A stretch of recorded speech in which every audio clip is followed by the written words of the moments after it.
ప్రస్తుతం ఉన్న గ్రామ వార్డు సచివాలయాలకు సంబంధించి ఇప్పటికే ప్రభుత్వం ఒక కీలక నిర్ణయం తీసుకుని ఆ దిశగా అడుగులు వేస్తుంది. ఈ నేపథ్యంలో ఇప్పుడు దాదాపు 34,000 ప్రభుత్వ సచివాలయాలకు సంబంధించి అంటే 34,000 సచివాలయ ఉద్యోగులకు సంబంధించి ఒక షాకింగ్ న్యూస్. త్వరలో ఒక 34,000 మంది సచివాలయ ఉద్యోగుల పోస్టుకైతే ఎసరు రాబోతోంది అనేది తాజాగా నిన్న క్యాబినెట్లో తీసుకున్న లెక్కల ప్రకారంగా అర్థమవుతోంది అనేది. ఎందుకంటే ఇక్కడ ప్రధానంగా వీళ్ళు తీసుకున్న లెక్క ఆల్రెడీ ముందు నుంచి చెప్తున్నారు. రేషనలైజేషన్ చేయబోతున్నారు.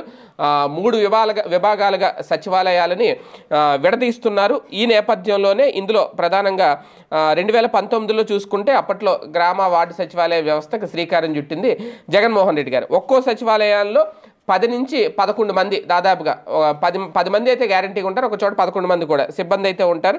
మొత్తం 1,49,235 మంది పనిచేసేలాగా ఈ వ్యవస్థని మొత్తం సిద్ధం చేశారు. అంటే ఇప్పుడు ఎలా మారబోతుంది ఈ వ్యవస్థ, ఎంతమంది ఉద్యోగులు ఇప్పుడు ఉద్యోగాన్ని కోల్పోబోతున్నారు అనే లెక్క చూసుకుంటే కనుక 2,500 జనాభా కంటే తక్కువ ఉంటే కనుక దాదాపుగా అంటే 2,500 జనాభా కన్నా తక్కువ ఉన్న సచివాలయాలు ఎన్నున్నాయి?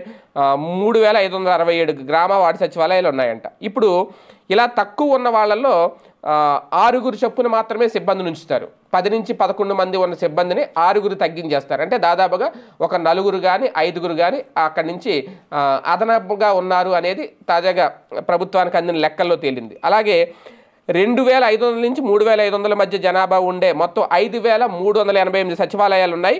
ఇందులో 7 చొప్పున ఉంచుతారు.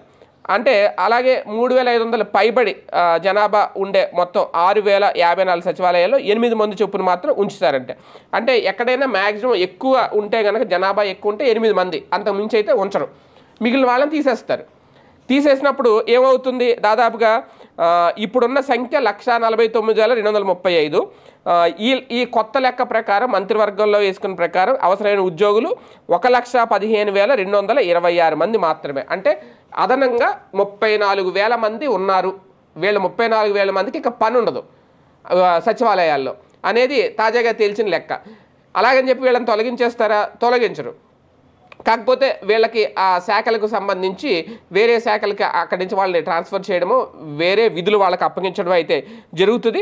ఇప్పుడు ఇదే త్వరలో రేపో ఎల్లుండో కొద్ది రోజుల్లో దీనికి సంబంధించి కూడా ఒక జీవో విడుదల చేయబోతున్నారట. అదే కనుక జరిగితే దాదాపు 34,000 మంది ఉద్యోగులకి, సచివాలయ ఉద్యోగులకి ఒక భారీ షాక్ తగలబోతోంది.